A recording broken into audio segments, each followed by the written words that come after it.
All right, on this Gun Talk Hunt episode, we sit down with Chris Roberts of CR2 Shooting Solutions to talk long-range precision rifle. This episode of Gun Talk Hunt is brought to you by SIG Sauer. They literally do everything. All right, welcome in, Gun Talk Hunters. I'm going to get adjusted here so I don't look like an idiot. Welcome in. We are South Texas. Okay, how do you say it? Refugio. Refugio? Refugio? That's how it's spelled. Exactly. So that's how we're going to say it. That's how we're going to say it. Welcome in. I'm taking a PR1 course, and I reached out to Chris Roberts of CR2 Shooting Solutions through a good buddy of ours. Mm-hmm. Highly recommended, and I will say we're through day 2. This is really a 3-day course. Yep. Right? Yep. And is that standard on all your courses? All my shooting courses typically are 3-day courses, yeah. Okay. It's like drinking through a fire hydrant. Yeah. I mean, because there are week-long courses out there, and there are longer courses out there. Yeah. But I think I really do find a good mix into 3 days. Like, I feel like through 2 days, I've gotten enough information to make me dangerous. Yeah. Right? Mm-hmm. So let's talk a little bit about, since this is a hunting crowd, this is hunting crowd, what good does a course like this do for hunters? Why should they focus their attention in training longer distances? Okay. Well, I'll address that, but so I do want to start off by saying, we actually did start off with 2-day courses. Okay. And what we found really quickly was we just couldn't get through the program of instruction that we really wanted to get through in 2 days. We wanted it to be a 2-day course because then it just really didn't require people to take any time off of work. And that was kind of more optimal for your average person. Mm-hmm. But like I said, there was just always was something missing. Something was rushed. So that just didn't work. And we kind of looked at it and we were like, hey, we got to do 3 days. I don't know. It's just a 3-day course. It seems like, the first day you're kind of getting used to the shooters. I would expect. And we're getting used to the instruction and how we take in the information. Right. At least that's how it's been for me. Mm-hmm, mm-hmm. Yeah. So as far as hunters are concerned, and this is a common misconception, I come from the military side, having taught at the United States Army Sniper Course, and that's where my partner, the other CR that's part of the CR2. Yeah. And that's Chris Rance. Yeah, Chris Rance. And the other guys that work with us, we all kind of came from that community. So a lot of people are like, well, you're going to teach us sniper stuff. You're going to teach us, how to be snipers. So this is really going to only apply to that community or to maybe the law enforcement community. Mm-hmm. And people commonly have that misconception where they think that, when they go to a particular course, like it's only relevant to snipers, it's only relevant to competitive shooters, it's only relevant to hunters. Like it has to be specific to a certain demographic of shooter based off of what that particular instructor's demographic is. And I think that there is lots of instructors out there that are kind of like that. Yeah. And that's really kind of what we wanted to get after being different about. Yeah. Because we don't think that does justice to the students, and we kind of think it's kind of nearsighted. So we think that the principles that we teach in our courses are principles that are applicable to every shooter. Yeah. And I just through the course and through what I've seen so far, and again, we're in day 2, I've really seen it apply. Like, it depends on what your goal is entering. And I think as a student, you should have goals entering a class like this. And I think the first evening, or the first morning, you ask us, why are you taking this course? What do you want to get out of this course? Mm-hmm. And I think that's important for everyone out there. And if you're listening over the airwaves or if you're watching this, like, that's a very important thing, is to go in with focused intention. Mm-hmm. But that's what I'm trying to get out of this. I want to become better at my fundamentals and the hunting aspect of it. Yeah, absolutely. Application in hunting. Yeah, and I come from like I said, the military initially, but I do hunt. I'm from Michigan originally.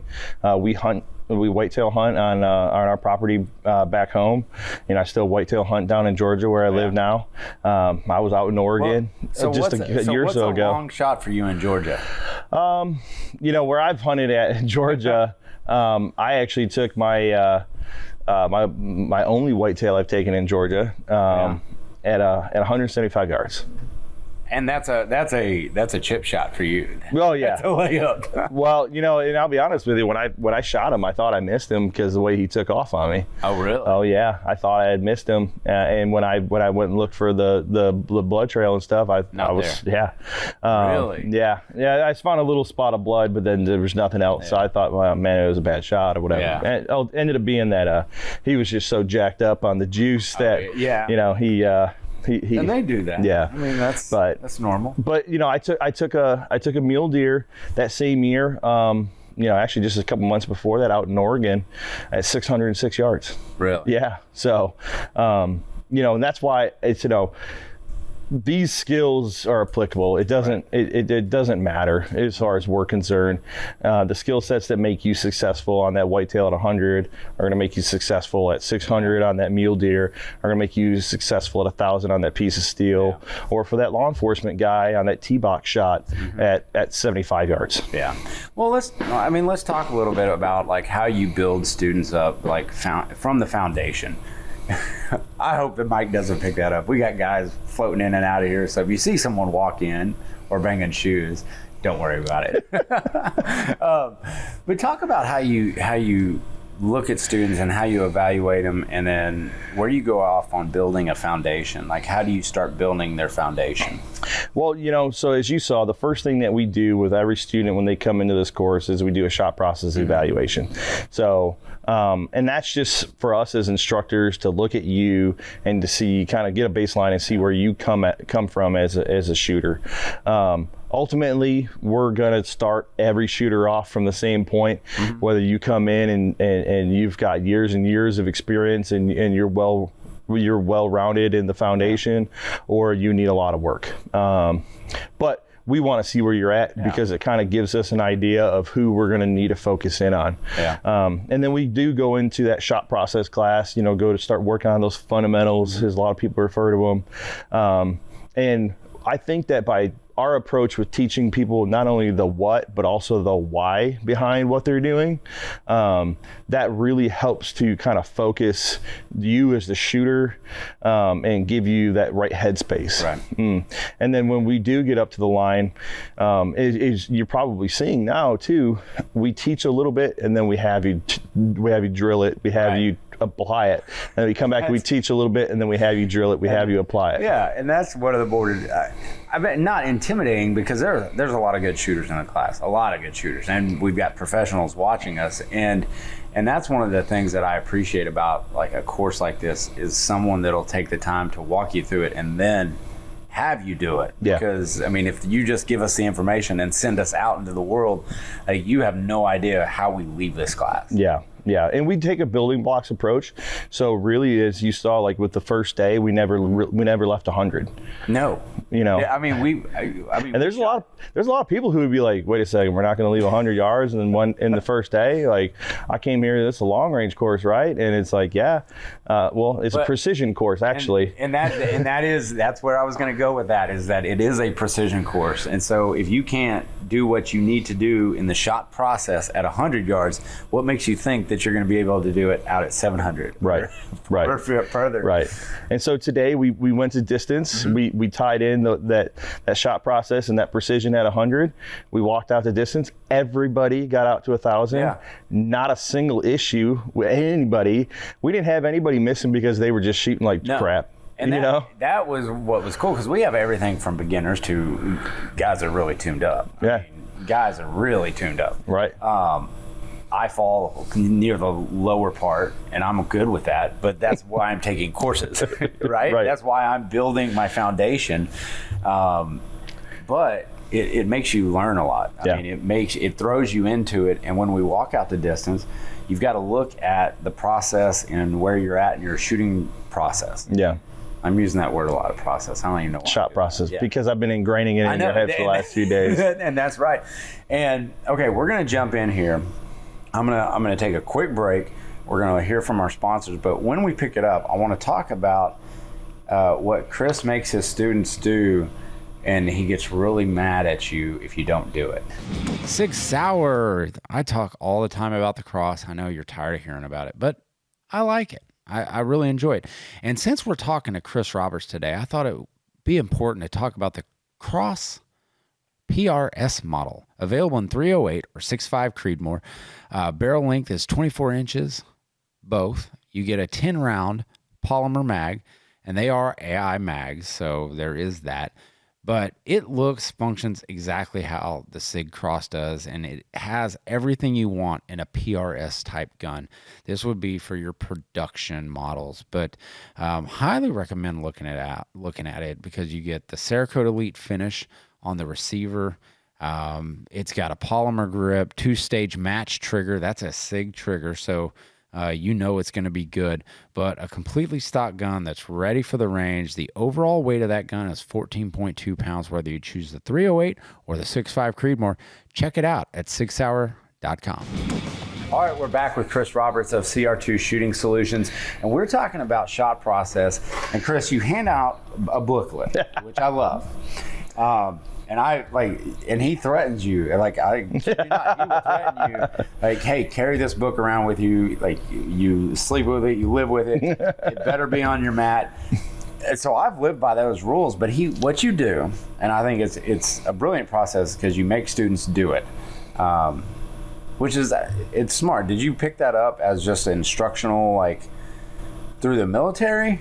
Like, you make people write stuff down and then we constantly refine it. Well, it's all part of the adult learning model. That is something that every soldier that's in the Army is an adult. Whether they want to act like one or not is a different story. But every soldier who's in the Army is an adult. Mm-hmm. All right, so they learn like adults, and so we're very big in our course of using the adult learning model. Okay. And one of those things is to make you write stuff down, make you learn through applying. Right. And then in class, you will be asked questions. You will be put on the spot, which is great because I enjoy that because it makes me think on my feet. Because if you get out on a match or you get out in the field, you're going to be thinking on your feet. Mm-hmm. And it's the same thing. But he makes you write down your pre-shot process, your shot process, and your post-shot process. So you go in, you write it down, after learning your shot process, mm-hmm. you have them go down and write their shot process. Yeah. So I go through and I go, okay, when I go get on a gun, what is my process?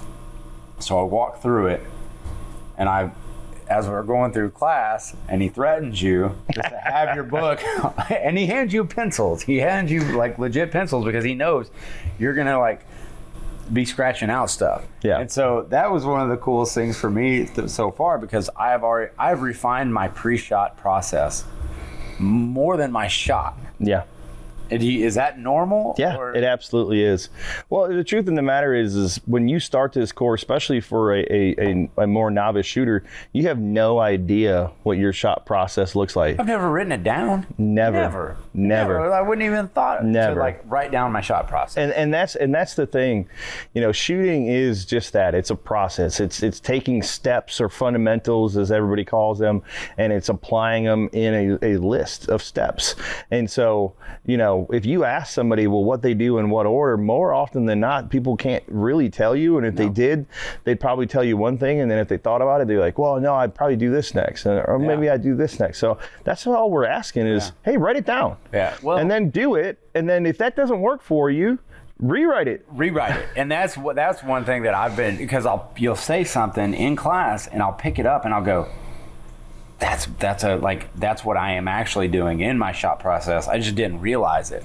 So I need to go back and refine how I put that. Mm-hmm. And that's, I just think it's a great way for adults to learn. And I can take, what's awesome about this, I can take this back to my boys and go, hey guys, here's what I'm learning. Yeah. Because they're sitting at 13 and 8 and I want them to become proficient.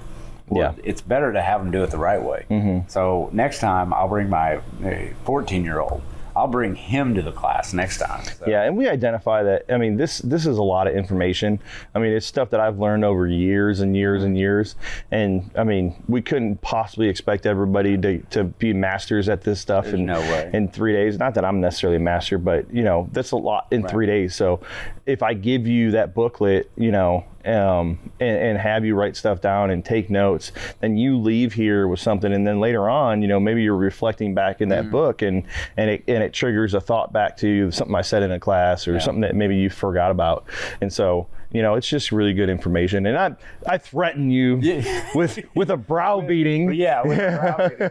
Well, you don't want to disappoint your instructor, and you want to take every advantage to learn. And when you're going into a class like this, I implore everybody, man, if the guy says to do it, like the instructor says to do it because there's a reason behind it. Right. And that's what I'm learning in this class, is that there's a reason behind, what we're doing, and taking that and applying it to what I want to get out of it, which is becoming a more proficient hunter, not a long range hunter. Like, that's not what I want to do. Right. But that 150-yard shot should be a chip shot. Sure. Every time. Sure.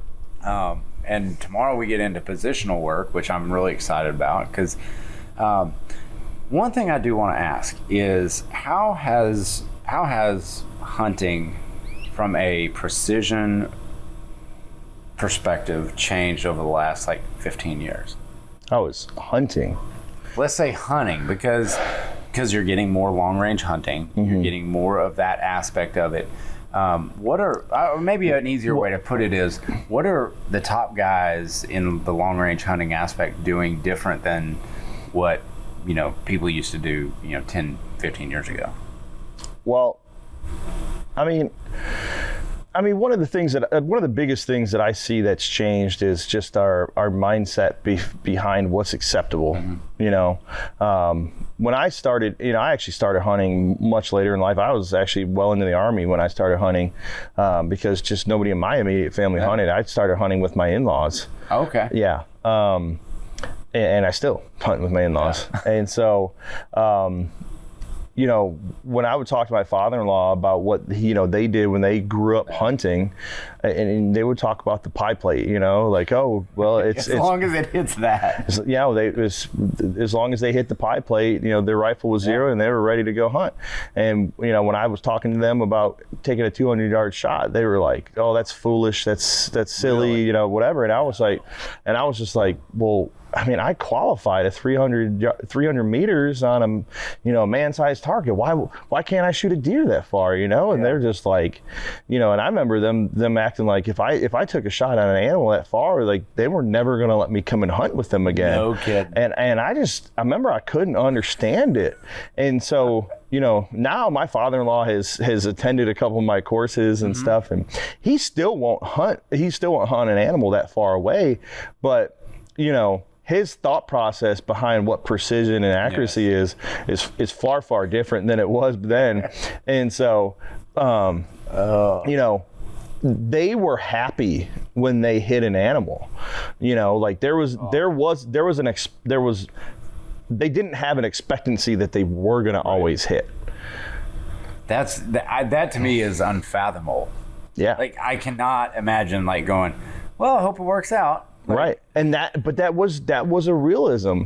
Everybody's ego told them that they were going to hit. But if at the end of the day they didn't hit, they'd be like, oh, well, it would be some kind of excuse or some kind of reason why they didn't hit. Oh, yeah. And it's like, man, now if it's in 200 yards, as long as it's a clear shot, which you shouldn't be taking a shot if it's not clear. Right. But as long as it's a clear shot, with today's rifles and ammunition, man, there's just almost no reason why you couldn't hit an animal. And I think that goes to what I kind of think too is the equipment is so much far beyond what we had.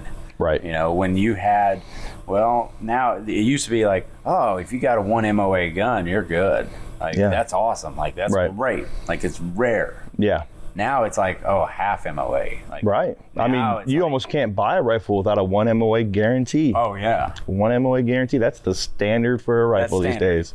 But now, I mean, next step's going to be that half MOA, and that's going to be like, hey, we've got to get there. And if we don't have that, it's trash. Right. Right? Right. I mean, my first deer was taken with a 30-30 Winchester, which I guarantee you is not a 1M08 gun. No. There's no way. No. But no, I think gear has changed a lot. I think support systems have changed. Yeah. You know, used to, it's like, well, hang it over that fence over there if you can, or hang it off this tree limb. Right. Now we're taking, tripods. We've got bipods. We've got bags that will take with us in the field. What do you think today's hunters are missing? That may, like, they think they might go long range, but maybe they're just not seeing, like, maybe it's a piece of gear, or maybe it's a class that they're not taking. I think there's really kind of two things that most hunters are missing: an understanding of the distance of the target and how much that can affect their impact on target. Because I think there's still a lot of hunters out there that won't use a rangefinder or don't carry a rangefinder in the. I've got like 6 of them. Right. And you can get them pretty inexpensively now. And then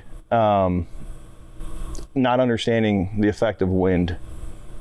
Oh, that's a good one. Because we saw it today. We saw it today shooting, and it was like, oh, you need to adjust for that wind. It's no longer just the Kentucky windage, and you're like, yeah, it's good enough. Yeah, let me favor. Yeah. And then they wonder why they gut shot that deer. Yeah. I wouldn't have thought of those. But understanding ballistics too, I think is a big one too. Now that you say wind, but ballistics I think would be another like shortcoming of most hunters, and not understanding what their bullet is doing.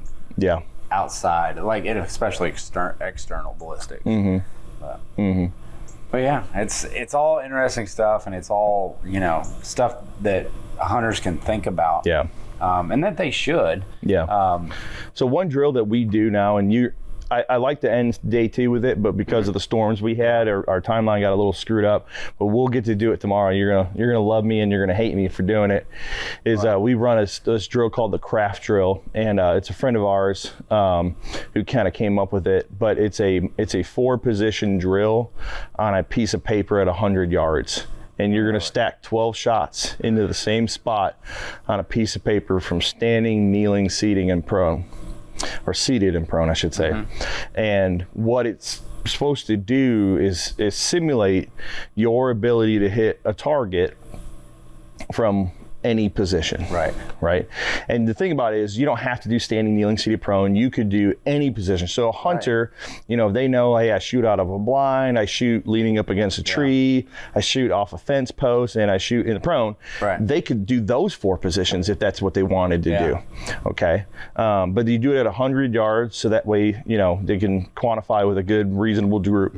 And then at the end of it, it's a bullseye type target, and you can see what the grouping size is, and it's alarming for a lot of people when they shoot it for the first time, because now they actually get to see bullet placement from a grouping that's not just shot in the prone.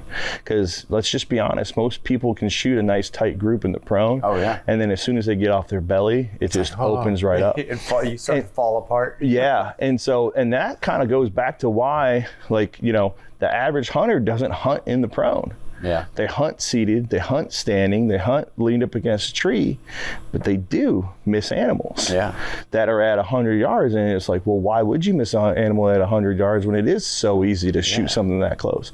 Well, it's not always easy when you're leaning up against a tree. No.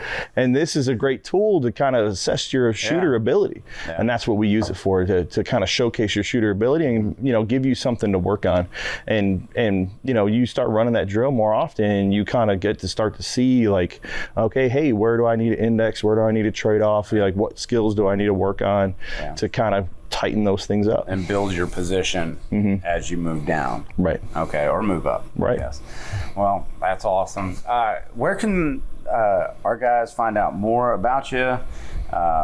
Just give them all your sites and everything. Yeah, so cr2shootingsolutions.com. That's our website.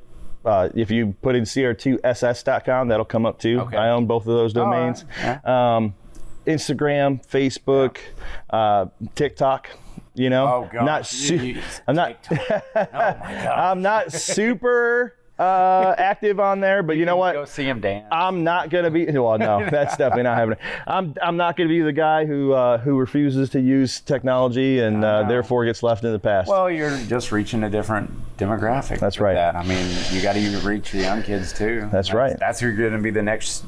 Shooter. But it's just CR2 Shooting Solutions on all those platforms. That's how you find us. And it's good stuff. I think you guys would greatly benefit from just having a class, and it doesn't take that much time. And honestly, it's a bargain for the information that you are getting. Yeah. Because the facilities out at Bridle Iron South are fantastic. Yeah.